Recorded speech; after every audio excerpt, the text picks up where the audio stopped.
আমি ললিতা দেবী। আমার বিয়ে হয় এখন থেকে 25 বছর আগে, যখন আমার বয়স ছিল 20। এখন আমি এক ছেলের মা। আমার বয়স এখন 48।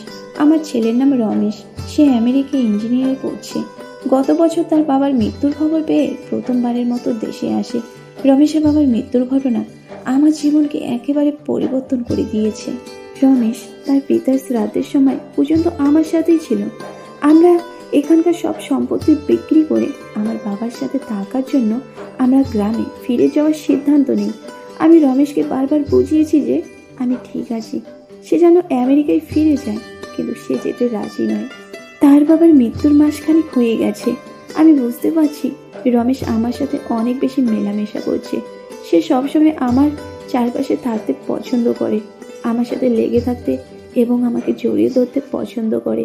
আমি ধরে নিলাম ছেলে হয়তো আমায় একটু বেশি যত্ন নিতে চায় এবং সে আসলেই আমার অনেক কেয়ার করতে থাকে।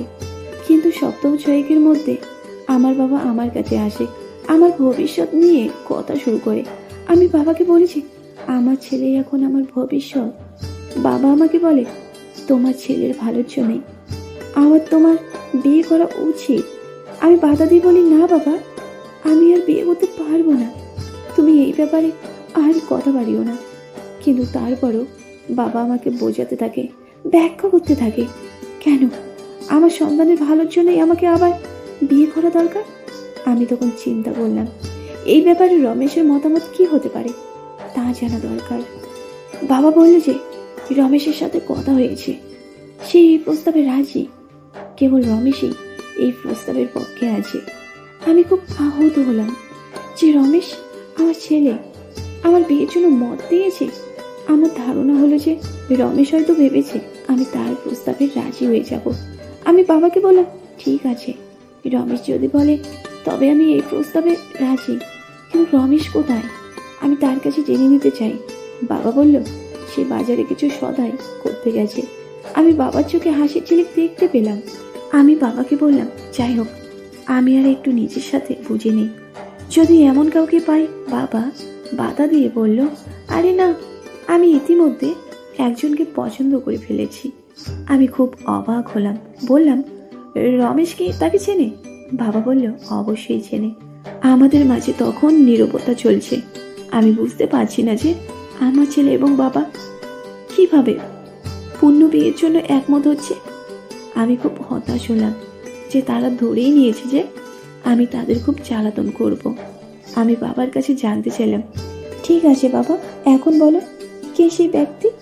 বাবা বলল এটা বলার কিছু নাই, তুমি তাকে ভালো করেই চেনো।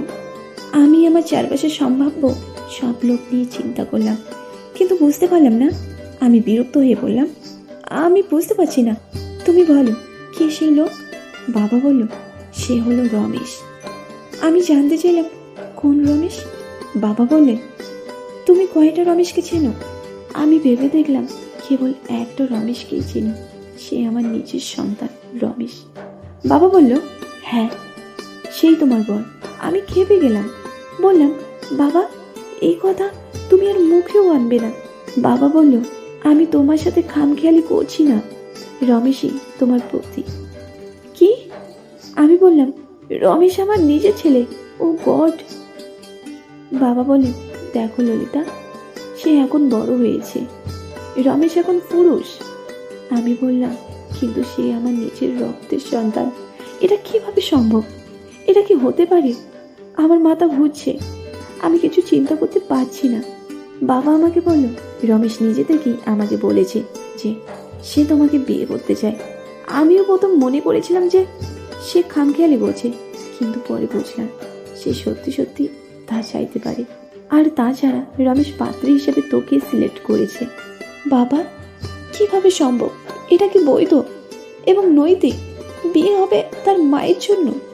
বাবা বললেন এটা হয়তো নৈতিক না, তবে আইনিভাবে সে একজন বিধবাকে বিয়ে করতে চাইতে পারে, আর আমিও তার কাছে আমার মেয়ে বিয়ে দিতে ইচ্ছুক। আমি বললাম কিন্তু সে আমার নিজের ছেলে, মা হয়ে নিজের ছেলের শয্যা সঙ্গিনী হতে হবে আমাকে। তুমি কিভাবে তার কথায় সম্মত হলে বাবা? যদিও তুমি সম্মত হতে পারো, কিন্তু আমি রাজি না। বাবা বললেন এটা অনেক দেরি হয়ে গেছে মামনি, আমি এগ্রিমেন্ট সাইন করে ফেলেছি। আমি বললাম, এগ্রিমেন্ট? কিসের এগ্রিমেন্ট? বাবা বললেন, এগ্রিমেন্ট হলো আমি আমার মেয়েকে রমেশের সাথে বিয়ে দেব, আর এই জন্য মোটা অঙ্কের টাকাও নিয়েছি। আমি অবাক হয়ে বললাম, কিন্তু এটা কি করে হতে পারে? আমি তার মা এবং তোমারও মেয়ে। বাবা বললেন, রমেশ তো তার নানার কাছে প্রস্তাব রাখেনি, সে প্রস্তাব রেখেছে একজন বিধবার বাবার সাথে। বিধবা মেয়ের বাবা হিসেবে আমি রমেশের হাতে তোকে সঁপে দিয়ে কন্যাদায় থেকে মুক্তি পেতে চাই। সে বলেছে সে তোকে ভালোবাসবে আর তোকে বিয়ে করে সুখী করবে। আমি রাগ হয়ে বললাম, আর সাথে সাথে তুমি সই করে দিলে। কি সেই এগ্রিমেন্ট? বাবা নীরবে বসে আছে, কোনো কথা বলছে না। পরে মেয়েকে বললেন, আসলে তোকে রমেশের কাছে বিয়ে দেব, এই শর্তে রমেশের কাছ থেকে মোটা টাকা অগ্রিম নিয়েছি। আমি বললাম, কেবল টাকার জন্য? তুমি টাকার জন্য তোমার নিজের মেয়েকে বিক্রি করে দিতে পারলে? কত টাকার বিনিময়ে? বাবা আস্তে করে বলল, $10,000। আমি অবাক হলাম। আমি যা শুনছি তা বিশ্বাস করতে পারছি না। এটা তো অনেক টাকা। আমি নিশ্চিত হবার জন্য আবার জানতে চাইলাম। সে আবারও $10,000 কথা বলল এবং বলল, রমেশ এর চেয়ে বেশি দিতে রাজি আছে। আমি নিজেকে গর্বই করলাম যে আমি এখনো ফেলনা হয়ে যাইনি। আমার ছেলে আমাকে অনেক দামে কিনতে চায়। আমি বললাম, বাবা তুমি যদি আরো বেশি নিতে পারো তবে নাও। আমি জানি তোমার মেয়েকে বিক্রি করে কোনো টাকা পাবে না। বাবা রেগে বলল, তোমার সন্তান বলেছে যদি বিয়ে না হয় তাহলে অগ্রিম টাকাও ফেরত দিতে হবে। আর তুমি তো এখন বিধবাই, এখন থেকে এমনিতেই তো তার সাথেই থাকতে হবে। আমি তো তোমাকে অন্য লোকের কাছে বিক্রি করছি না। আমি বললাম, কিন্তু এটা কি করে হয় যে তুমি আমার নিজের সন্তানের সাথে আমাকে বিয়ে দেবে? বাবা বললেন, এতে সমস্যা কোথায়? তুমি তো তাকে ভালোবাসো, এখন থেকে স্বামীর মতো ভালোবাসবে, তার সাথে বিছানায় শুবে, স্বামী স্ত্রী যা করে তাই করবে, তাহলেই তো হলো। আমার চোখে পানি চলে এলো। আমি বললাম, তুমি অনেক নিষ্ঠুর বাবা, বলে আমার রুমে চলে এলাম। আমি জানি না আমি কত সময় কেঁদেছি। আমি বুঝতে পারছি যে সন্ধ্যা হয়ে গেছে। আমি নিচে নেমে আসলাম। আমি রান্নাঘরে গিয়ে রাতের খাবার তৈরি করতে থাকি। কিছু খেয়ে আমি কফি বানাতে যাই। আমি বাসায় রমেশ ছাড়া আর কাউকে দেখতে পেলাম না। সে তার রুমেই আছে।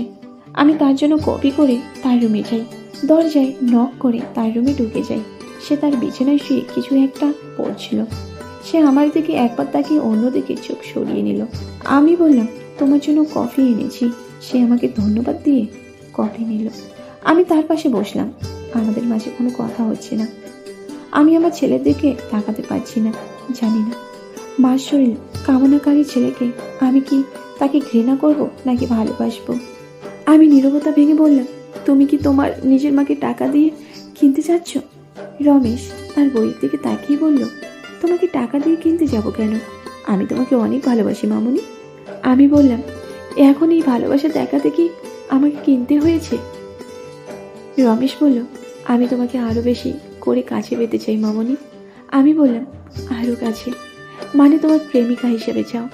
রমেশ বলল, আমি বললাম, আমি তো তোমার মা রমেশ। গড তোমাকে ক্ষমা করুক রমেশ। তুমি কি ভাবে এটা চিন্তা করলে?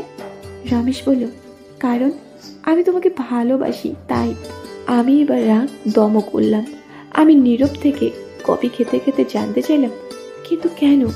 রমেশ বলল, আমি তোমার খুব কাছে থাকতে চাই। আমি বললাম, কিন্তু তুমি তো আমার সন্তান হিসাবে আমার কাছেই আছো। রমেশ বলল, তা আছে, এবং তারপরও কি জানতে চাইবে? কেন বিয়ে করতে চাই? হ্যাঁ বল আমাকে। আমাকে বিয়ে করতে চাওয়ার কারণটাই তো জানতে চাই।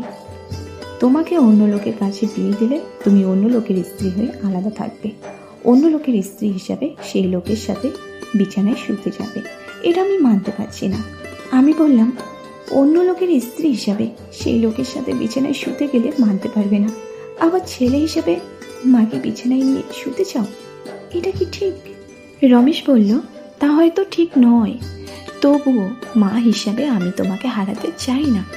আর আমি তোমাকে বিয়ে করলে চিরকাল তোমাকে কাছে পাবো আর আমাদের সন্তানদের নিয়ে থাকতে পারবো। আমি বললাম, শ্যাট আপ রমেশ, আমি তোমার মা। রমেশ বলল, ঠিক এই কারণে আমি তোমাকে বিয়ে করতে চাই। আমি বললাম, তুমি বলতে চাইছ তুমি আমার প্রেমে পাগল? রমেশ বলল, এবং দীর্ঘদিন ধরে। আমি বললাম, কতদিন ধরে? তোমার বাবার মৃত্যুর আগে থেকে? রমেশ বলল, অন্তত 5 বছর আগে থেকে মামুনি। আমি হেঁচকি খেলাম। আমার নিজের সন্তান আমার প্রতি পাগল।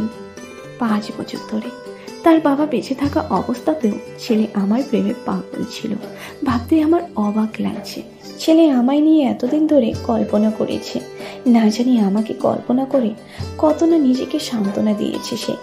আমাকে চিন্তা করে কত না কষ্ট করে ফেলেছে রমেশ। ভাবতেই আমার যেন কেমন লাগছে।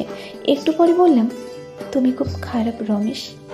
কি করে তুমি তোমার মায়ের প্রতি এমন ইচ্ছা করতে পারলে? রমেশ বলল, কারণ আমি তোমাকে অনেক ভালোবাসি। তোমার সব কিছুই আমার ভালো লাগে। সে আর কিছু বলল না। সে তার হাতের কফিটা খেয়ে কাপটা এগিয়ে দিল। আমি মগটা নিয়ে বেরিয়ে আসি। আমি ভাবতে থাকি আমার প্রতি রমেশ এতটা অনুরক্ত কেন। আমি দেখতে তেমন সুন্দরী না, তবে আমার গায়ের রংটা দুধে আলতা। আমার হাইট 5 ফুট 3 ইঞ্চি, তবে আমার স্বাস্থ্যটা চমৎকার। তাই হয়তো দেখে আমার ছেলে আমার প্রতি আরও পাগল হয়ে পড়েছে। বিকালটা নীরবেই কাটলো। বাবা ফিরে আসলে আমরা রাতের খাবার খেয়ে আমাদের রুমে চলে গেলাম। কোনো কথাই কারোর সাথে হলো না।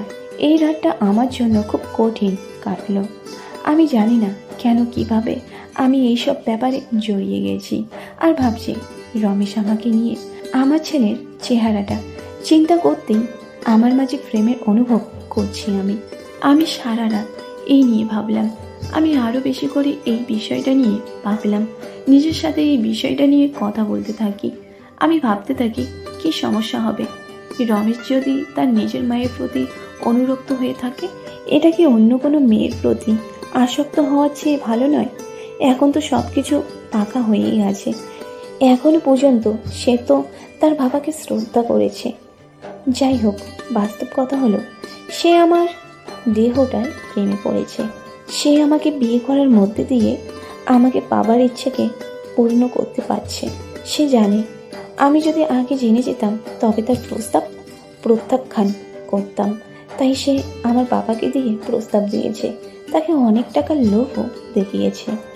লোভী বাবা কি করতে পারে? তার তো টাকার দরকার। টাকা পাওয়ার এমন সহজ পথ কে ছাড়তে চাইবে? বাবার সারা জীবন এটা দিয়ে হয়তো ভালোই চলবে।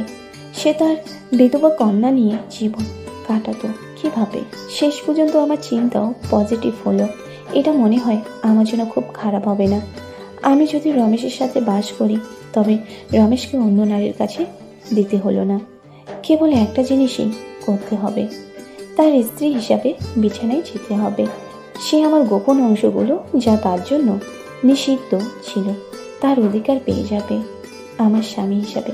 এই কথা ভাবতে ভাবতে আমার মনটা আনচান করতে শুরু করলো। আমি বিশ্বাসই করতে পারছিলাম না যে আমি আমার সন্তানকে নিয়ে চিন্তা করলে আমার মনটা এমন হবে। সব কিছু পরিবর্তন হচ্ছে, আমার ভাবনাও। আমি কল্পনা করলাম যে আমার ছেলে আজ আমাকে আদর করছে, আমাকে ভালোবাসছে। এই ভেবে রাত্রি পার করি।